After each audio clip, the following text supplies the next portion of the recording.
4月になっちゃいましたね。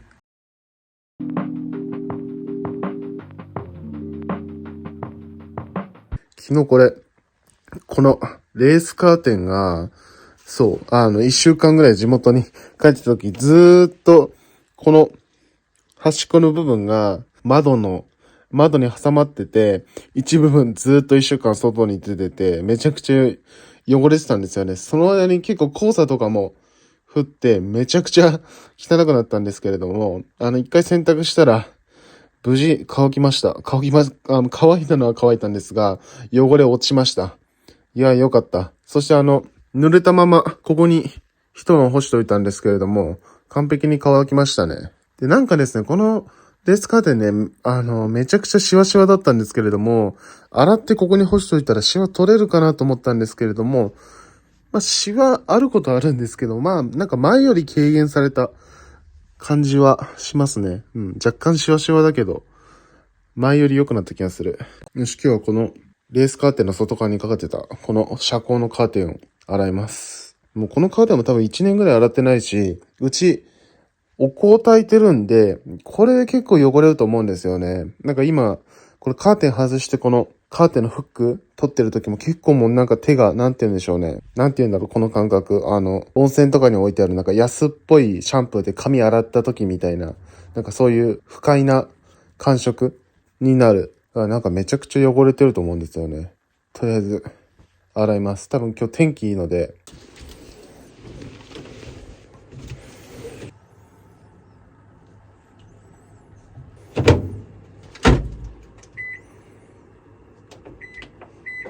さあ、ということで、洗濯している間に、ちょっと朝の散歩。めちゃくちゃ天気いいですね。そしてあったかい。何度あるんだろう。14度。14度あります。めっちゃあったかく感じる。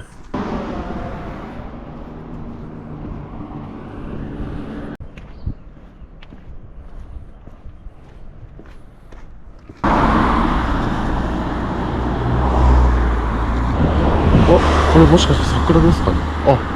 桜だな。ちょっと見ないうちに、ところどころ、桜が咲いてますね。ちょっと洗濯できたので、ここにかけて干しております。ちょっと今日今日光が当たってる時間なので、これで乾くかと思います。ちょっと部屋の中暗いんですが、もう今日あと、もう少ししたらご飯食べたら出かけるので、いいかなって感じです。ちなみに、やる気になってるうちに、ここのカーテンも洗ってます。こういうのってもうね、一気にやっちゃわないと後々めんどくさくなるので、ちょっと気力があるうちに洗っちゃってます。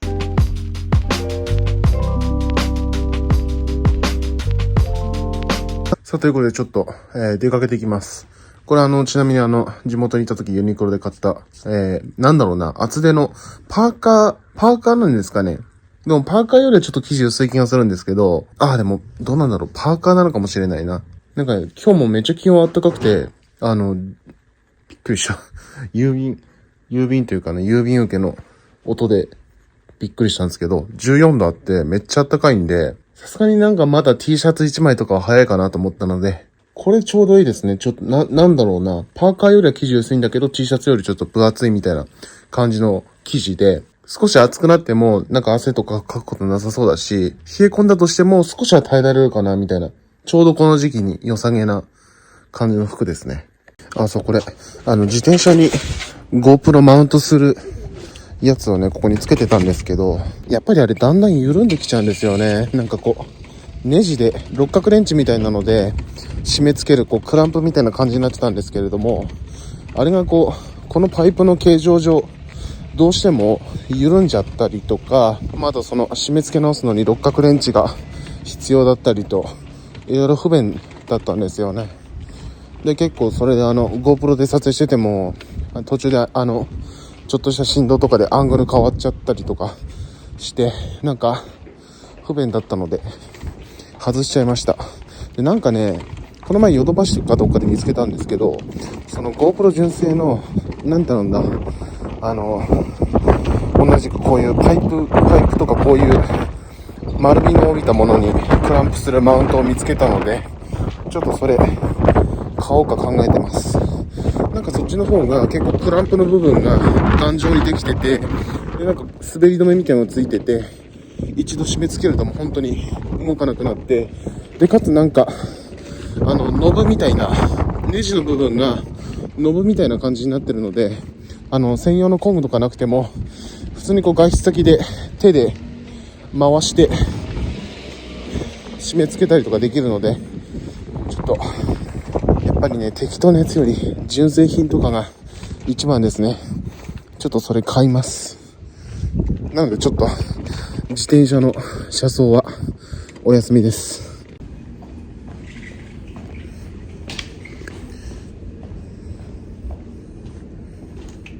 さて、久々に仙台駅前に来ました。いや、なんかめちゃくちゃ久々に来た感じしますね。ここ1週間地元に帰ってたし、だって今学校休みだからこっちの方に来る機会がそんなないので、めちゃくちゃ久々に来た感覚です。ちょっといろいろ買い物をします。駅じゃなくてもできるんだけど、駅の周りの方がいろいろ集まってるし、移動が最小限済むんですよね。だから駅前で一通り買い物を今日は済ませようと思います。あ、そういえばここ完全にできてますね。ちょっと見ない間に。このなんて言えばいいんだろう。今、左側にパルコがあって、右側が仙台駅っていう感じなんですけど、ここの部分、今この1階のデッキの下にいるんですけど、ここずっと工事してて、新しくできるっていう噂は聞いてたんですが、ここがなんかどうやら新しく東口への通路になってるみたいな、そんなことを聞いたんですけど、ちょっとよく分かってない。ちょっと行ってみようかな。なんかめっちゃこういうとことかおしゃれですね。ちょっと和っぽいテイストになってます。テクってだからこっちのエリアと同じくくりなんだね。あーすごい。あ、なんかここのイメージどっかで見たわ。こうなりますよみたいなイメージをどっかで見たんだけど、なんかその通りになってますね。あ、結構飲み屋多いね。なんかヨドバシの1階みたいな、そんな雰囲気ありますね。ちょっと飲みに行きたいな今度な。まだちょっとどんなお店あるのかちょっとゆっくり見たいです。へえ、いいな。いろんな飲み屋さん的なのがあって面白そう。ちょっと今度あれの家族が来た時にここいいよって言ってみようかな。あ、でもう出てきたんだけど、あれ、東口の方には行けませんでしたね。あ、もう外に出てきちゃったけど、今できてるのはあそこのエリアだけっていうか、東口に行けるっていうのはどうなったんでしょうか。東口にはアクセスできませんでしたけど、ここのなんだろうな、アエルとパルコの間のところに出てきちゃいました。またこれから東口への通路は開通するのかわかんないけど、ちょっとせっかくだからもう一回通りながら戻ってみよう。あ、こっち側はこんな感じになってるんだ。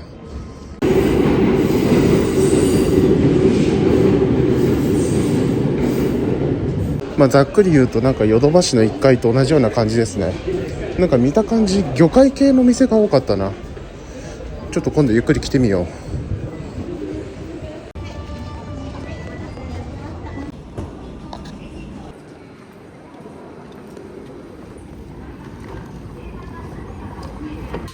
ここにダイソーあるのめちゃ便利ですね。これもともとヨドバシが入ってたビルの3階なんですけど、これ同じフロアに食品売り場とかもあってめちゃくちゃ便利ですね。今まで仙台駅近くで100均ってあんまなかったんですけど、ここできてからめちゃ便利ですね。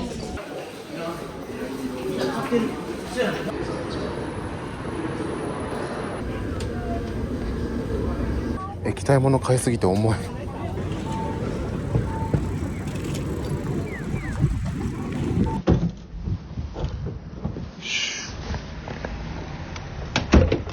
ちょっと走ってきます。俺最近1週間ぐらい走るのサボってて、でこの前地元帰った時に1回だけ家族と走って、実家から鶴ヶ城の方まで走って、トータルで言ってもね、走ってた距離はもう本当に3キロぐらいだったんですけど、めちゃくちゃ辛くて、でそのね出場するマラソン大会まであと1ヶ月ぐらいしかないんですよね。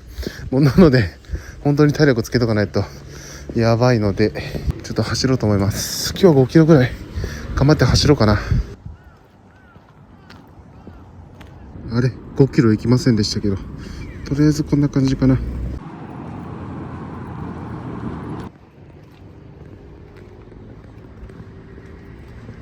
さあ今日は例によって、毎月1日恒例丸亀製麺釜揚げうどんが半額なので来てみたんですけど、いやさすがに今の時間混んでるな。どうしようかな。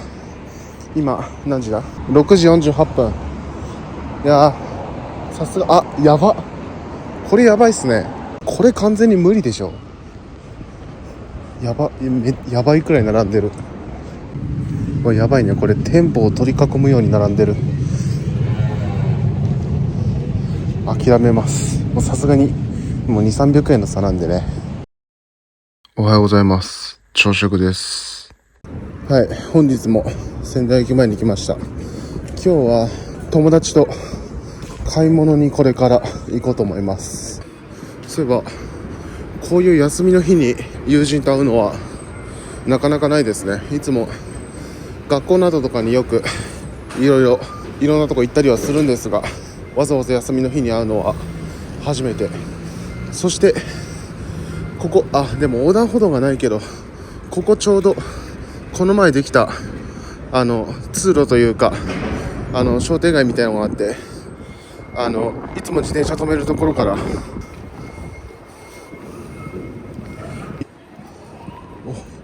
近い。いつも止めてる駐輪場からより早く室内に入れますね。いいですね。もう徒歩1分ぐらいになりました。前まで仙台駅の方行くまでね、結構5分ぐらいはかかったんですが、ここができてからかなり、しかも7時からやってるんだ。7時から通れるみたいだし、あとここにトイレもあるし、トイレのチェックは何気に大切です。めちゃくちゃアクセス良くなりましたね。もうここのエリアに来るまでの所要時間が半分以下ぐらいになった。やっぱ東口まではさすがに行けなかったけど、あそこの通路かなり便利になりましたね。あれは結構ここら辺の利便性が変わると思います。ということで今から友人と待ち合わせして電車で今日は仙台港の方に行こうと思います。さあうまく待ち合わせられるか。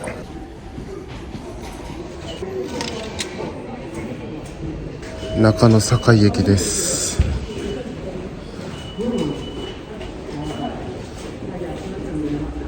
そもそも仙石線乗ったのが初めての仙石線で中野坂井駅です。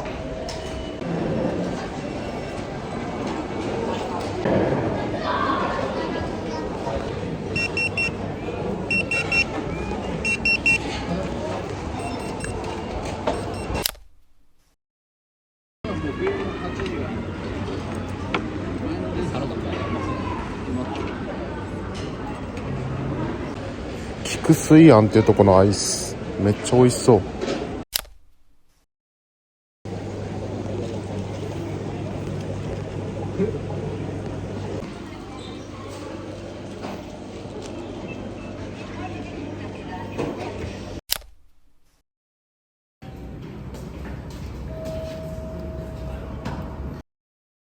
最近アップルウォッチの充電持ちやけに悪いなと思ったら、絶対原因これですよね。このストップウォッチがずーっと1367日間回ってました。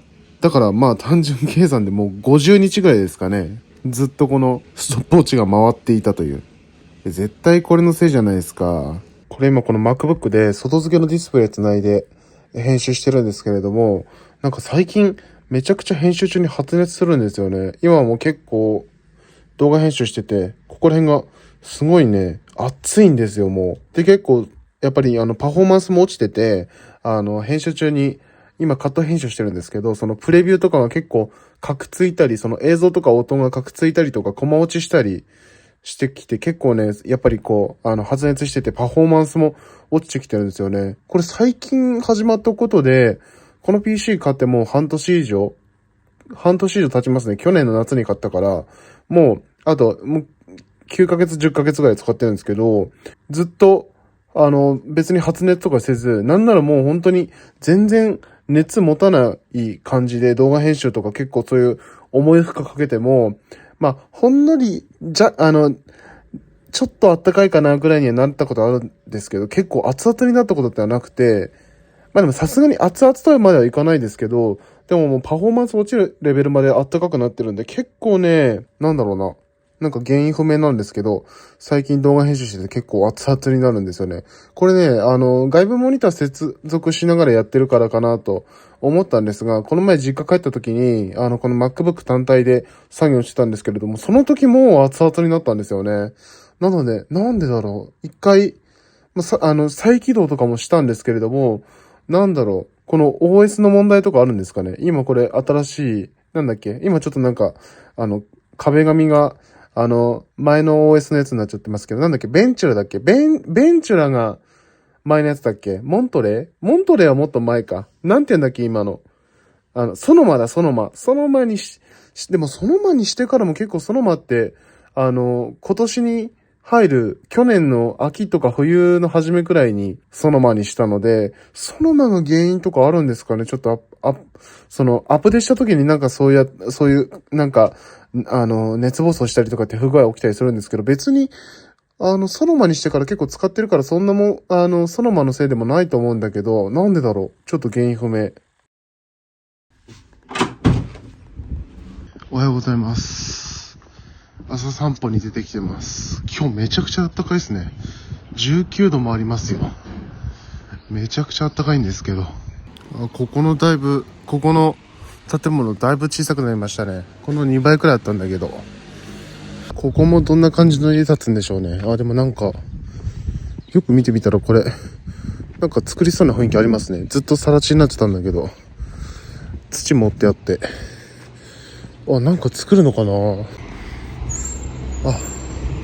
なんか作りそう。建売り住宅って書いてあるわ。結構土地でかいから何軒か建てるのかな。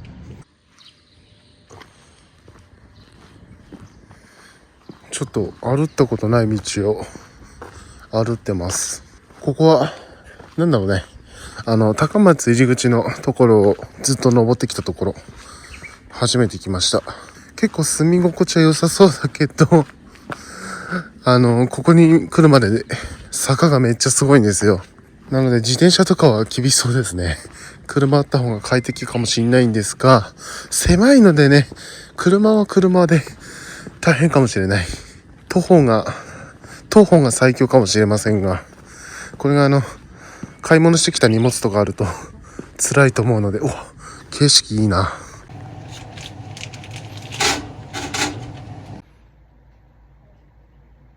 さて、ちょっとコーヒー休憩です。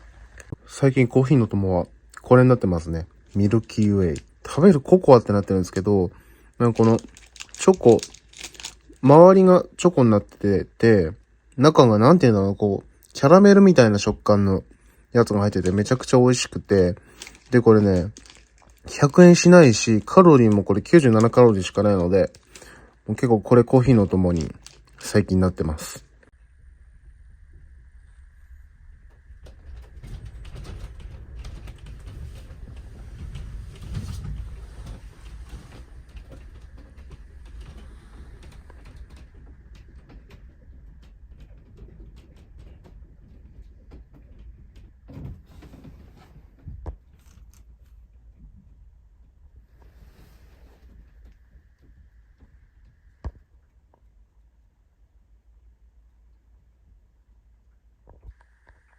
なんだこれ。さっき外出たらめっちゃ晴れてたから、せっかくシーツとか洗ったのに、曇ってくるという。よし、ではちょっと出かけたいと思うんですが、さっきまで天気良かったのにな。なんで曇ってきちゃったんだろう。これ、布団乾くかな干しちゃったんだけど。気温は今19度あって、めちゃくちゃね、暑すぎず寒すぎず、ちょうどいい気候なんですけど、でも変に日差し差してる方が暑いかもしれないから、これはこれでちょうどいいのかもしれないですね。やばい、なんか超風強いんだけど、なんでこれ、外に出てくると天気が悪くなるかな。午前中めちゃくちゃ天気良かったんですけど、なんだろう。てか布団大丈夫かな。てかこれやばい。また自転車壊れたかな。ギアが変わんないんですよね。なんか、この前も後ろもこのギアの調整ができなくて、今めちゃくちゃ重いんですよ。前が2で後ろはもう一番重いギアに入ってて、なのでめちゃくちゃペダルが重くて平坦なとこいいんだけど、ここの坂はもう登んなくて押してきました。そしてこの天気も悪いという、なんだろ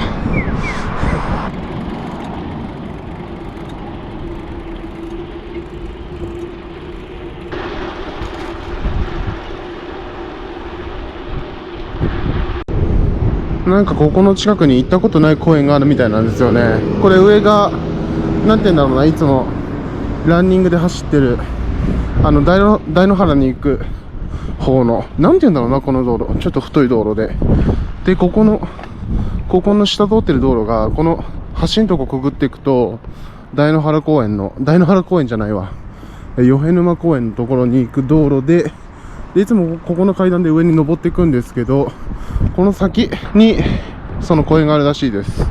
ここもね、ここの道路もこの先行ったことないんですよね。未開拓エリアです。これすごいな、動画で伝わるかわかんないですけど、すごいアップダウン激しいんだけど、ここら辺で一番勾配きついんじゃない？多分自分の知ってる限りだとここが一番勾配がきつい。すごいなんだろう、このアップダウンは。そして道が狭い。歩道あっちだったか。あっち歩けばよかったな。でここかな、ここっぽいけど、ちょっと待って、こっち側危ないから渡ろう。なんか思った場所じゃなかったな。そう、なんかこう運動場的なところがあってっていうのは地図で見たんだけど、これどっから入ってくんのここへすごいなこれ。これ別になんかすごい山奥に来たわけではなくて、普通に 1,2 分前は普通に市街地を歩ってたんですが、いきなりこんな場所に来るという、これが仙台なんですよ。どっから入るんでしょうね。運動場的なところはここから降りれるけど、ここじゃないんだよな。多分この逆側ね、あれかな、与平沼公園みたいなと同じような雰囲気なんですかね。これ今ちょっとGoPro で撮ってるから多分ピントは合ってないと思うんですけど、ちょっと雰囲気だけでこのなんか緑の緑地の部分あると思うんですけど、これ左側が与平沼公園で、右側の細長いところ行ったことなくて、で今ここに青い点、ここにいるんですけれども、おつつみパーク、おつつみって書いてあります。おつつみ公園で、今ね地図見た感じだとこの Y 字に分岐してるこの左側行くとなんか行けそうな雰囲気あったので、ちょっとこっち行ってみよう。いやーすごい勾配。来た。こっから入れそうですね。ちゃんと大堤公園です。大堤公園。ここに地図が書いてあるんですけど、ここが一番端っこというかなのかな。なんかもうところどころ桜咲いてるんですよね、仙台。ここも来る途中ところどころ桜咲いてて、まだ見頃ではなさそうですけれども、もう桜咲いてますね。もう全然何があるかとか下調べしてないし、風強いな。なんかどんどん風強くなってくるんだけど、一日晴れの予報だったのに、何この風ひどいんですけど、そう、全然舗装されてない。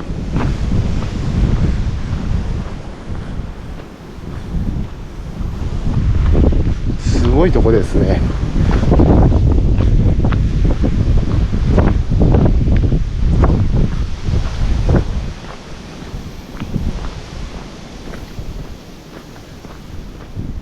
ほら、もう一見山の中にいるようですけれども、ちょっとカメラで分かるか分かんないですけど、もうそこに普通に家とか建ってるんですよね。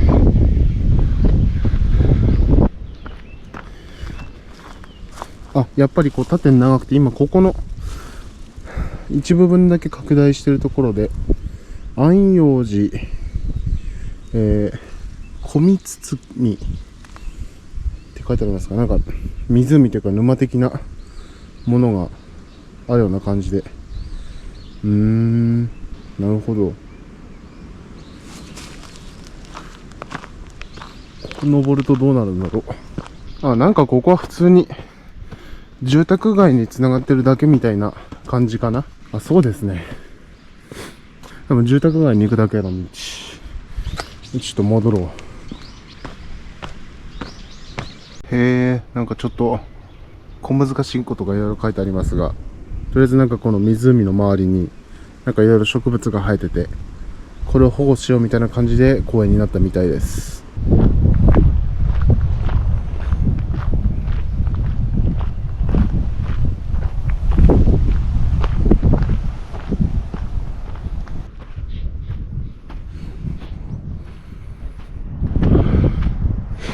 あ、これが湖ですかね。なるほど。で、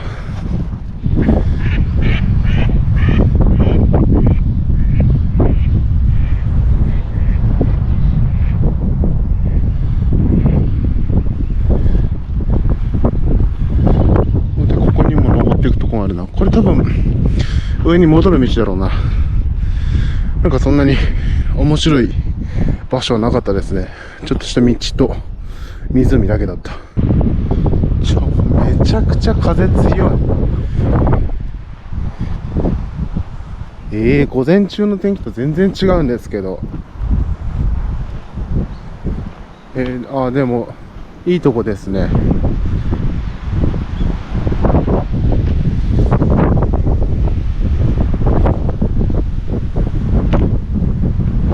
今一応天気予報見てみたけど、まあ、今ちょっと曇りにはなってるけど、風速6メートル。風速6メートルの風の強さじゃないんだけど。まあ、ここら辺周辺は、今のとこだけみたいですね。まあ、ちょこちょこ今みたいな、こういう場所があるみたいだけど、人間がゆっくりする場所というよりは、自然を守ろうみたいな、多分そんな感じのとこなんでしょうね。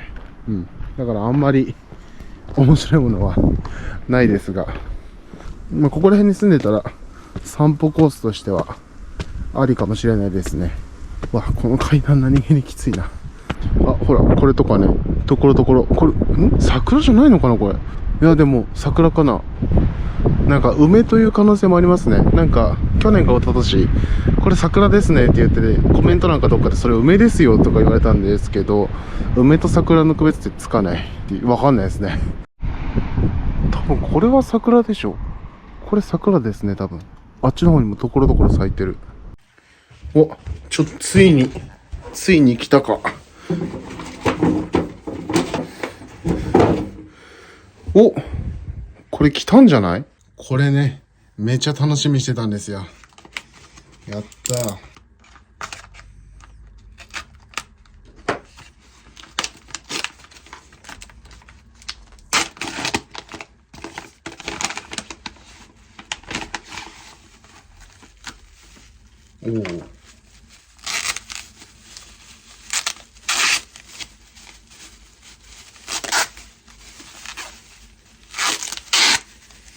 すごい厳重に梱包してくれてますね。すごい梱包がめちゃくちゃ丁寧。来たー。じゃじゃん。テンキーです。テンキーを購入しました。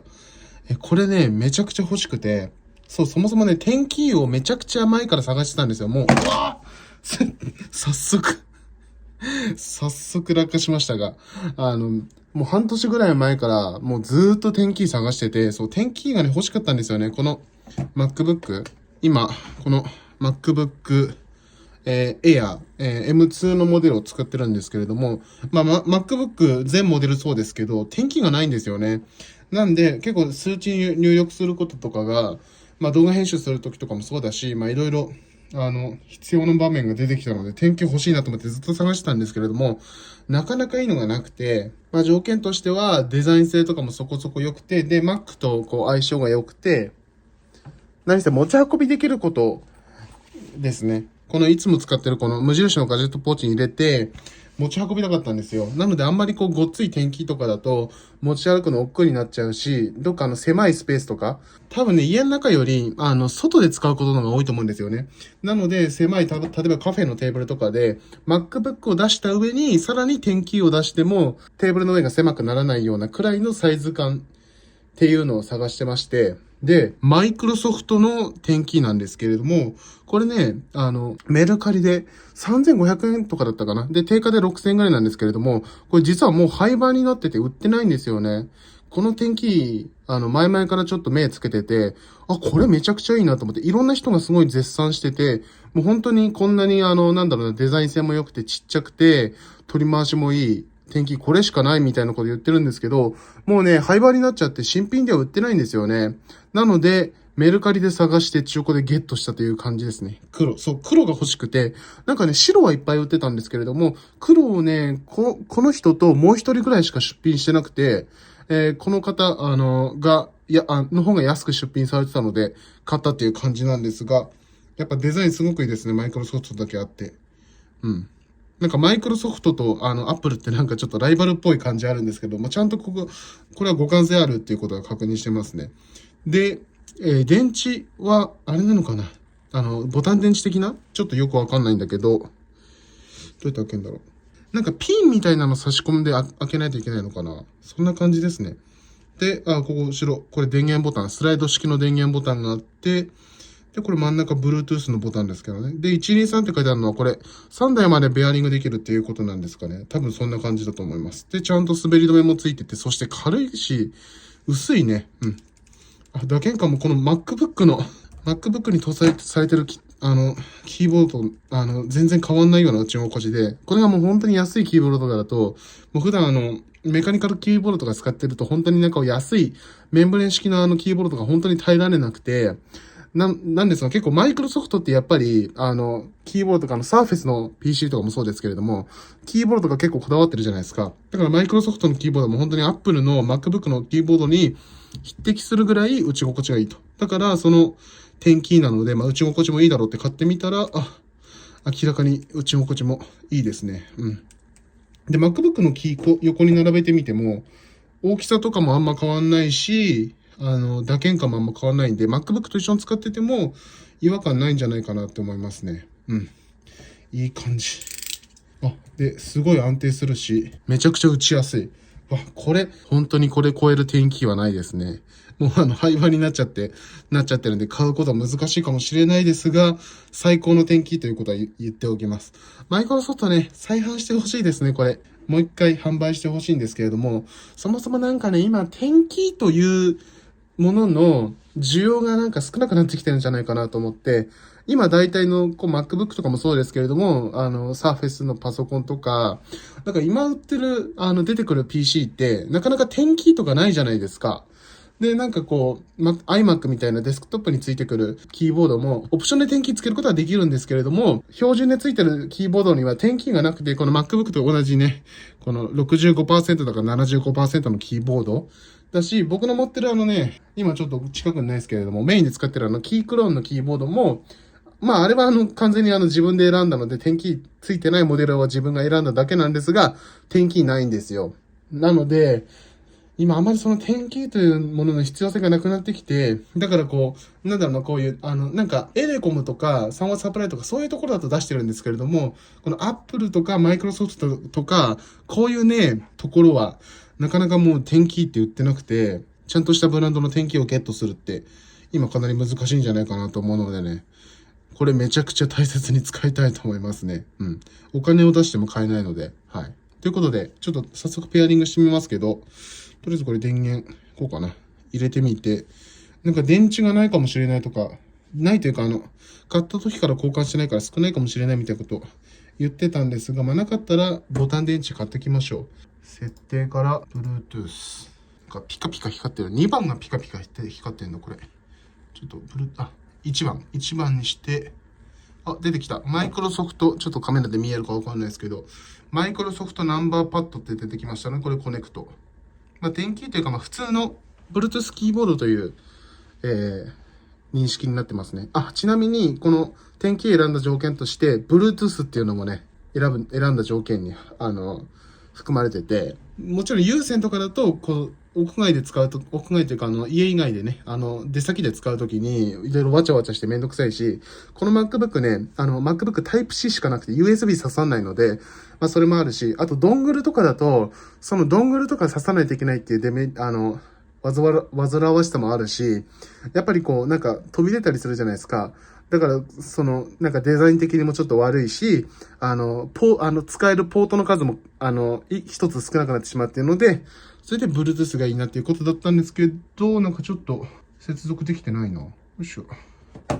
マイクロソフトナンバーパッド。さあ、接続できてくれ。頼む。頼むぞ。接続できてくれ。なんか、接続がうまくできない。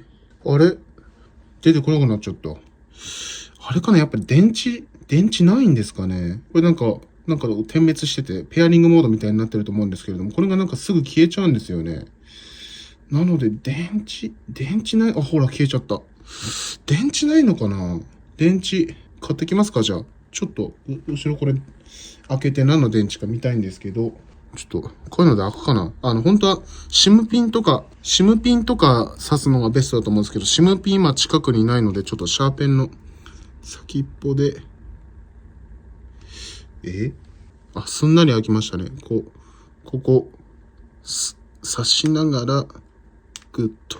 で、やべ、写真が折れた。こんな感じね。ボタン電池ですね、やっぱり。これちょっとボタン電池というか、電池自体、今あんま使わないので、わかんないんですよね。単1、単2、単3とかはわかりますけど、ボタン電池はわかんない。これ、どこに書いてあるの？今調べたらこのボタン電池の、表に書いてあるこの、一番上の段に書いてある、これだと DL2032、これが電池の大きさというか種類というかそんな感じらしくて、電池の形状とか厚みとかそういうのがこの、数字とアルファベットでわかるらしいんですけど、これと同じのを買ってくればいいっていうことなのかな？無事、買ってくれるでしょうか？てかそもそもこのペアリングできない原因っていうのがこの電池が原因かっていうのもわかんない。でもとりあえず電池買ってくるか。ちなみに、いつも使ってるガジェットポーチにも収まりますね。もう本当にね、厚さがもう1センチもないので、もうこれ、もう小スペースどころかもう入っててもなくてもほぼポーチの容量変わんないんじゃないかっていう感じで。これめちゃくちゃ買ってよかった。いいですね、これ。さすがマイクロソフト。っていうか多分自分マイクロソフトの製品買ったの初めてなんですよね、自分。これが。実家に行くとサーフェスの PC とかあるんですけど、PC はずっと MacBook だったし、前使ってた Windows の PC に Windows の OS が入ってたっていうのはありますけれども、マイクロソフトのハードウェアか。マイクロソフトのハードウェアを買ったのは初めて。これが初めてでございます。さすが質感いいですね。久々にこのヨークベリマルの裏にある公園に来ていました。ちょっと天気が回復したので、少しここでゆっくりしてから買い物して帰ろうと思います。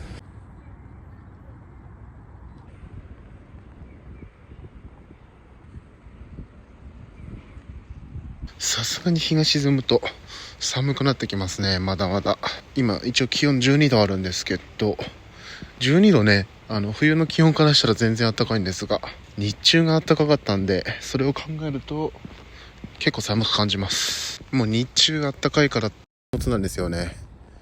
夜はね、上着あった方がいいです。はい、ではこいつ電池買ってきたので、これに入れてみたいと思います。これね、近くのイオンで見つけたやつなんですが、相当品って書いてある真ん中のやつにこれ DL2032、これ完全に相当品と一致してるので多分、互換性あると思います。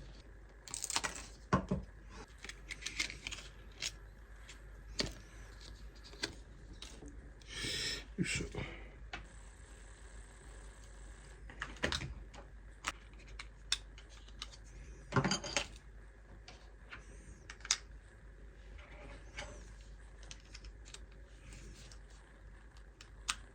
よし。OK っぽいですね。では、ペアリングできるかな。さっきのペアリングうまくいかなかったのが、電池不足だとしたらうまくいくはず。ジェネリックって出てきた。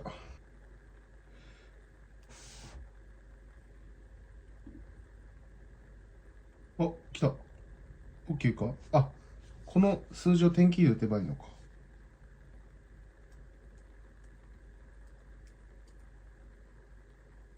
OK？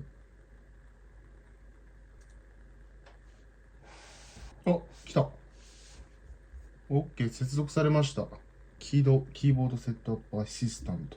あ、なんかこれ出てきたけど、シフトの隣のキーを押してくださいとか出てるけど、これ点キーだから、そういうのがないんだけど、まあこれはキャンセルしてもいいのかな。そしたら、OK かな、とりあえず。おー、OK。無事反応してますね。ナンバー。これ全部反応して、OK みたいですね。OK。使えました。よかった。